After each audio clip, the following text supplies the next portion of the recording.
Guys, dito tayo ngayon sa Pizza Hut. Yes. Dito kasi isang friend na pauwi ng Pilipinas. Kaya, lafang, ano muna, lafang muna kami lafang. Despedida niya. Despedida. Nag-uwi siya sa Pilipinas magpakasal. Oh, may grabe. Despedida Ayan ni- po si Mercy. Mercy, kasi magbabakasyon siya sa Pinas. So, dito kami. Yan. Oh yeah. Thank you. Welcome. Thank you, Madam Mercy. Char, madam good. Parang naging agay. Madam, madam. Hindi man bagay, madam. Ang giluod ko. Madam Damin.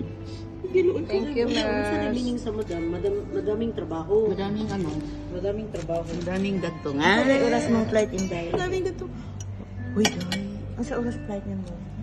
Ano? Ala, Peter G sa gabi eh? Well, then more styles. Mali na may makahatod. Styles, ma'am.